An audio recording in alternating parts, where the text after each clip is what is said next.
Lectura del Santo Evangelio según San Mateo. Gloria a ti, Señor.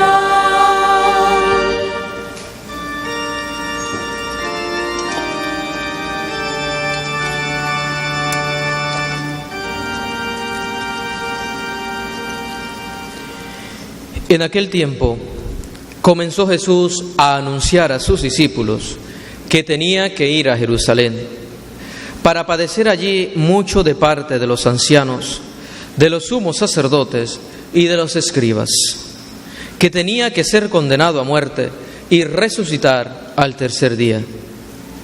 Pedro se lo llevó aparte y trató de disuadirlo diciéndole: «No lo permita Dios, Señor, eso no te puede suceder a ti». Pero Jesús se volvió a Pedro y le dijo: «Apártate de mí, Satanás, y no intentes hacerme tropezar en el camino, porque tu modo de pensar no es el de Dios, sino el de los hombres». Luego Jesús dijo a sus discípulos: «El que quiera venir conmigo, que renuncie a sí mismo, que tome su cruz y me siga. Pues el que quiera salvar su vida, la perderá, pero el que pierda su vida por mí, la encontrará. ¿De qué le sirve a uno ganar el mundo entero si pierde su vida? ¿Y qué podrá dar uno a cambio para recobrarla? Porque el Hijo del Hombre ha de venir rodeado de la gloria de su Padre, en compañía de sus ángeles, y entonces le dará a cada uno lo que merecen sus obras». Palabra del Señor.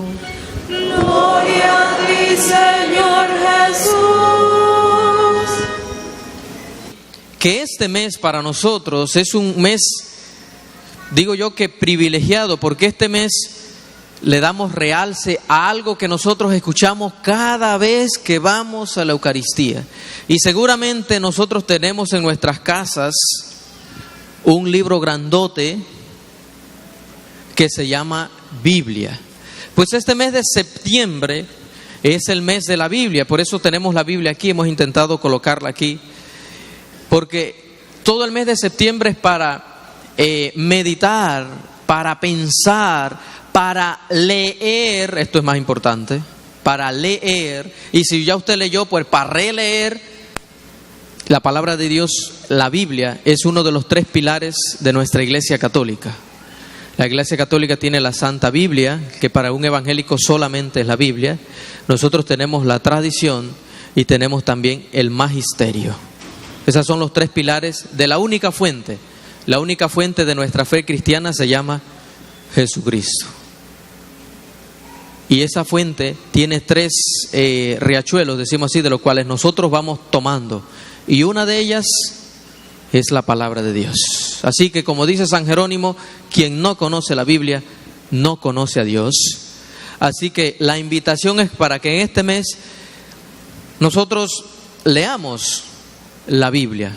Empecemos a leer cualquier libro de la Biblia. Fíjense, si queremos leer la Biblia, podemos empezar por los evangelios y específicamente por el evangelista Marcos. No es necesario que usted empiece por el Génesis, porque es el primer libro que está escrito. No, empiece por los evangelios, porque usted, entendiendo el Nuevo Testamento, es decir, entendiendo a Jesús, entiende el Antiguo Testamento. Porque uno está en el otro y el otro está en el uno.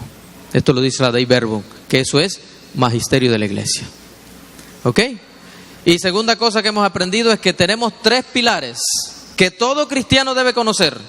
Yo recuerdo que el Fray Ahmed hablaba siempre, y lo he visto cuando sigo las redes, él escribe siempre, habla del catecismo de la Iglesia Católica. Creo que se lo habrá dicho a usted alguna vez en la homilía o en las prédicas de él. El catecismo de la Iglesia Católica. Pues eso es uno de los pilares de nuestra fe. Yo hablé de la Biblia, del magisterio y de la tradición. Son los 3 pilares, ¿ok? Ya aprendimos 3 cosas el día de hoy. Yo decía al principio que el evangelio de hoy es continuación. Y tanto la primera lectura como la segunda lectura, tanto el Evangelio, guardan toda una sintonía única. Si recapitulamos la primera lectura, si vemos las lecturas y vemos el Evangelio, entendiendo el Evangelio, vámonos entonces a entender la primera lectura. En el Evangelio, Jesús cuenta, es lo que continúa al domingo pasado. El domingo pasado nos encontramos que Jesús iba de camino a un lugar. Y ese lugar era... ¿Cuál era el lugar el Evangelio pasado? Cesarea de Filipo. Busquen en la Biblia, lo que tiene el pan de la palabra, busquen el Evangelio y allí debe estar. Bien, entonces Jesús le pregunta a sus discípulos, ¿quién dice la gente que es el Hijo del Hombre? ¿Ustedes se acuerdan qué dijeron los apóstoles? Los apóstoles dijeron, unos dicen que eres Juan, otros dicen que eres Elías, otros que whatever, etcétera. Y vino Pedro y dijo, tú eres el Hijo de Dios. Y Jesús le dijo, dichoso tú, Pedro, porque eso te lo ha revelado Dios. ¿Ok? Eso dice Jesús. Sin embargo, 3 minutos después, o 2 minutos, o 5 minutos, 10 minutos, Jesús continúa hablando con sus discípulos y Jesús le echa un cuento a sus discípulos. Y le dice a los discípulos, bueno, el Hijo del Hombre, y ya antes había preguntado quién es el Hijo del Hombre. El Hijo del Hombre va hacia Jerusalén, ya no va a Cesarea de Filipo, va hacia Jerusalén. Y en Jerusalén, dice Jesús, vamos a buscar el Evangelio, le dice Jesús, le dice a sus discípulos que tenía que ir a Jerusalén para padecer allí mucho de parte de los ancianos, de los sumos sacerdotes, de los escribas, que tenía que ser condenado a muerte y resucitar al tercer día. ¿De qué está hablando Jesús? Entonces, él está hablando de su muerte. Continúe la siguiente. Entonces, nuestro amigo Pedro, que 5 minutos antes, ¿qué había dicho? Fíjense lo que dice ahora Pedro. Pedro se lo llevó aparte, no se lo dijo en público, y en antes, la primera se lo dijo en público el domingo pasado, se lo lleva aparte y le dice, Señor, no lo permita Dios, por favor, ¿cómo tú vas a morir? Eso no te puede suceder a ti. Entonces Jesús se volvió a Pedro y le dijo, y esto que le dice Jesús es importante, siguiente. ¿Cómo le dice Jesús? Apártate de mí, ¿quién? Bien, apártate de mí, Satanás, y no intentes hacerme tropezar en mi camino. ¿Cómo así? 5 minutos antes Jesús le dice que tiene al Espíritu Santo. 5 minutos después, ¿cómo le llama?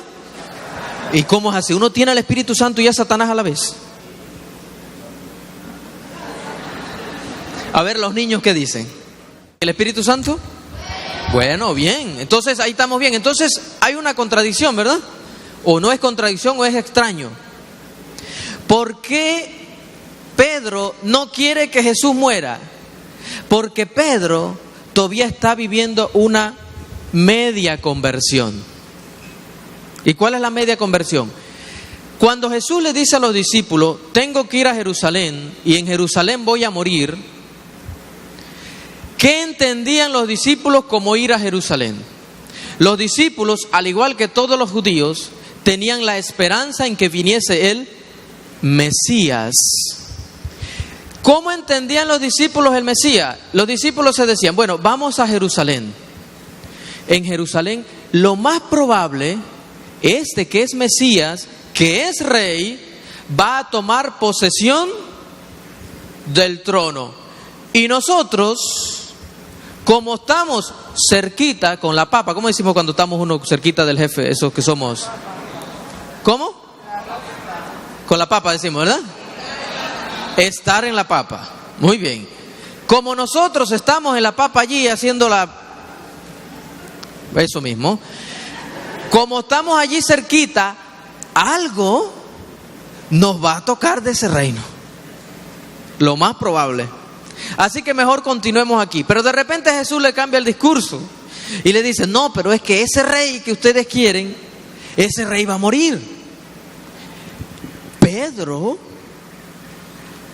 que no se lo cree, Pedro entonces lo saca aparte y le dice eso. Señor, eso no puede ser, pero si es que estamos esperando a alguien que nos saque de la esclavitud. Estamos esperando a alguien que nos libere. Estamos esperando a alguien que nos ayude. ¿Cómo ese que nos va a ayudar va a morir? Y Jesús le dice, apártate de mí, Satanás, porque tú estás pensando como los hombres. Tú no estás pensando como Dios. Y aquí cabe muy bonita la primera lectura tomada del profeta. La primera lectura, dice el profeta, me sedujiste, Señor, y yo me dejé seducir. Pero cuando no me ponían atención, cuando no me valoraban, cuando nadie quería hacer lo que yo decía, ¿cómo dice el profeta? Dice, yo me quise apartar de ti. Y de hecho me aparté. Y como me aparté, en vez de anunciarte a ti, dije, yo a ti no te conozco. ¿Se parece o no a Pedro? Igualito a Pedro es lo que está diciendo el evangelista, el profeta. El profeta está diciendo que yo cuando estoy bien, cuando yo estoy bien con Dios, pues yo te anuncio, Señor. Pero cuando veo que nadie me pone atención, cuando veo que yo me siento solo, y de hecho dice el profeta, me sentí solo porque la gente me criticaba, dice el profeta, literalmente. Búsquela allí lo que dice, ¿qué hacía la gente con el profeta? Dice, me sentía criticado, humillado. Se burlaban, exactamente. Se burlaban de él. Que yo y me venciste. Es decir, Señor, yo estaba firme. Señor, yo realmente quería anunciarte. Yo realmente iba a misa, Señor. Yo realmente te alababa. Yo realmente decía que tú vivías. Pero hubo un momento en el que fui el hazmerreír de todos. Fui el hazmerreír de todos. Se burlaban de mí. Día tras día se burlaban de mí. Desde que comencé a hablar, he tenido que anunciar a gritos violencia y destrucción por anunciar la palabra del Señor. Me he convertido en objeto de oprobio y de burla. ¿Cuántos de nosotros no nos hemos cometido así también? No nos hemos sentido así. Hemos sido hazmerreír. Hemos sido objeto de oprobio y de burla. Nos han hecho bullying. ¿Cuántos de nosotros no nos han hecho cosas malas? Y sigue el profeta diciendo, y me dije, como ya me han criticado tanto, pues ya yo voy a dejar de anunciar a Dios. Y me dije, ya yo no creo en ti, ya no me acordaré del Señor, ni hablaré más en su nombre. ¿Para qué? ¿Para qué anunciar al Señor si total se van a reír de mí? ¿Para qué anunciar a Dios si total nadie me va a creer? ¿Para qué ir a la iglesia si total igual voy a morir? ¿Para qué confesarme si igual voy a seguir pecando? ¿Para qué buscar a Dios si hay gente que va a la iglesia y sigue siendo igualita? ¿Para qué ayudar en la iglesia si total allí nadie necesita nada? ¿Para qué ayudar económicamente? Eso total, esa plata es para el padre o para el obispo o para el papa o para quien sea. ¿Para qué? Así como nos sentimos nosotros, también se sintió el profeta. ¿Cuál fue la decisión del profeta? Ya no anunciaré al Señor. Ya no lo haré. Total, ¿para qué? ¿Para qué rezar? ¿Para qué doblar rodillas? ¿Para qué venir al Santísimo? Si total no se va a convertir. ¿Para qué rezar por mi hijo? ¿Para qué rezar por mi hija? ¿Para qué rezar por mi esposo? Si total no ha pasado nada desde el principio hasta ahorita. Y no va a pasar. ¿No se han sentido ustedes igualito que los sentimientos de este profeta? Estos sentimientos son los mismos de Pedro. Por eso Pedro le dice al Señor, Señor, que eso no te pase. ¿Qué no está aceptando Pedro? A ver, ¿qué no está aceptando Pedro? Que Jesús se lo dice al final del Evangelio. Exacto. Pedro no está aceptando la muerte. Y Pedro no está aceptando el dolor. Jesús le está diciendo, voy a Jerusalén, pero si voy a morir, no es por tu destrucción, Pedro. Yo voy a Jerusalén para morir por tu salvación. Porque para poder llegar a la salvación, tienes que pasar por la cruz. Tienes que pasar por el dolor. Y por eso dirá la carta de Pablo: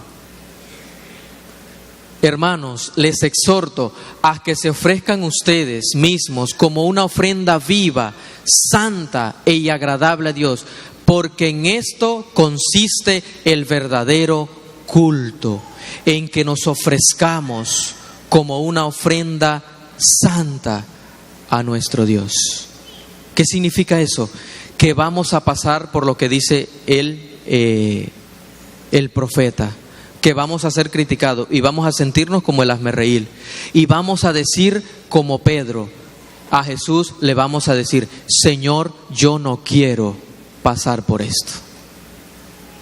Le vamos a decir como Pedro: Señor, no me des ese dolor. Señor, dame salud mejor. Señor, que yo no pase por esto.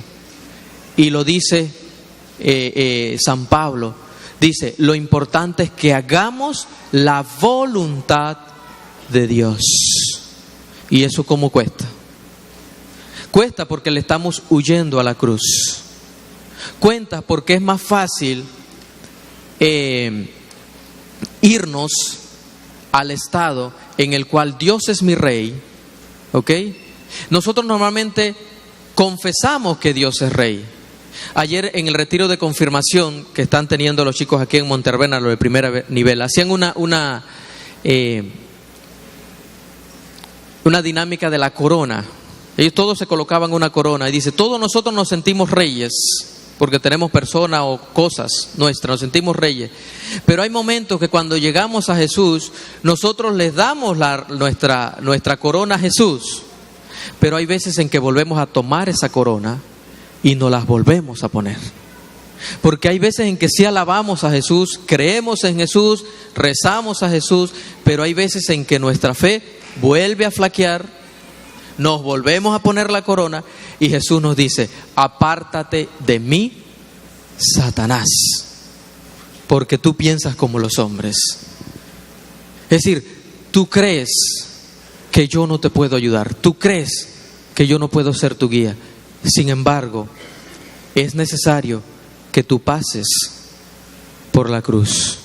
Es necesario que tú pases por el dolor. Es necesario el sufrimiento.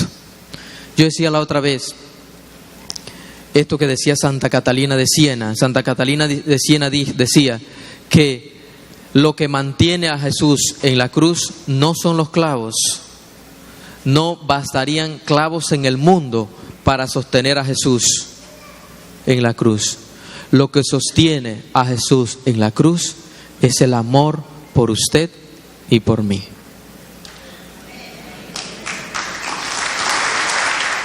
Lo que hace que Jesús esté allí y que cada vez que usted venga y tenga una dificultad y tenga un problema y usted venga al Santísimo y venga y vea a Jesús crucificado allí, lo que sostiene a Jesús allí es el amor por nosotros. Por Él murió. Y eso es lo que nosotros, lo que celebramos aquí. Es Dios, es Jesús que se entrega por amor a ustedes, por amor a nosotros, por amor a mí. Dios se entrega por amor a mí y se queda en la forma consagrada. Cada vez que comulgamos, dice San Agustín, cada vez que comulgamos, nosotros normalmente, un chef, por ejemplo, una mamá, cuando prepara la comida, siempre prepara los alimentos. La Eucaristía, Jesús prepara el alimento, pero no es que nos da a comer alimento, nos da a comer Él mismo, que es el alimento. Y San Agustín dice: cada vez que comulgamos, nuestro cuerpo se transforma en Jesús. Diferente al alimento que nosotros comemos, que nuestro cuerpo necesita transformarlo en vitamina, en proteína, en fósforo, en lo que sea. Pero con Jesús no sucede eso. Jesús se transforma en nosotros mismos. Y cada vez que usted se acerca al altar, cada vez que usted viene al altar y comulga a Cristo, usted se transforma en Cristo. O sea que usted vive en la cruz por amor. Y Dios se quedó en nosotros por amor. Y podemos decir, ¿y aquel que no lo comulga? Pues también. Porque no solamente comulgar físicamente, sino comulgar espiritualmente. Y a veces eso nosotros lo creemos, pero nos pasa igualito que Pedro, nos pasa igualito que el profeta. Cuando nos sentimos criticados, con dolores, con sufrimiento, ¿qué es lo más fácil decir? Señor, ya yo no te alabo, Señor, ya yo no te busco, porque ¿para qué? Total, sigo igualito. Y Jesús va a decirle como Pedro, apártate de mí, Satanás, tú no entiendes, espera que Dios tiene un plan para ti.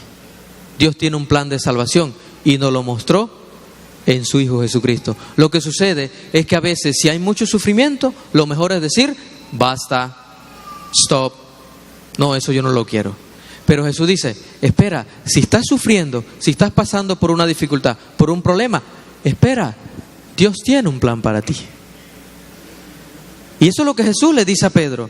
Pero Pedro no acepta eso. El que 5 minutos antes le había dicho, tú eres el Hijo de Dios. 5 minutos después Jesús le dice, hijo de Satanás. Porque nuestra vida es como subirse en una... Esto que hay en los parques de diversiones, ¿cómo se llama? Una montaña rusa. Nuestra vida es una montaña rusa. Usted tiene subidas, pero de repente tiene caídas muy fuertes, que usted quiere vomitar las caídas. Son muy fuertes. En medio de las caídas fuertes, ese es Pedro. Es el que tiene subida, Señor, tú eres Hijo del Dios vivo, bajada, apártate de mí, Satanás. Y esa es nuestra vida. Y ese es Pedro también. Y Jesús le dice, pasa, conviértete y no esperes. O espera que Dios tiene planes hermosos para ti. Entonces nosotros, en este domingo 22 de este tiempo ordinario, tenemos que pedirle al Señor. Y a veces, muchas veces hay que también pedir perdón. Pedir perdón porque así como Pedro, nosotros flaqueamos. Así estamos montados todos en la montaña rusa. Pero a veces cuando Dios no nos da las cosas, nuestras oraciones a veces son como cuando uno juega baloncesto. Cuando uno juega baloncesto, uno tira, no encesta, la palabra no encesta, y el balón vuelve a bajar. Y cuando baja, uno se enoja si no hace 1 o 2 intentos, si usted no es bueno en el baloncesto. A veces nosotros tenemos nuestra oración así también. Nosotros tiramos el balón hacia el cielo y sentimos que el cielo rebota el balón y vuelve a caer, porque a veces pedimos cosas buenas y nos va peor. Y a veces hay que pedir perdón a Dios por eso también. Hay que pedir a Dios también perdón por esos momentos en que nuestra fe, nuestra confianza, nuestra espera se hace larga y difícil. Pero he querido recapitular lo que decían todas las lecturas, porque todas van en un solo objetivo. Nuestra confianza, nuestra fe flaquea. Pero cuando nuestra fe flaquea, Jesús dice, espera, tengo un plan para ti.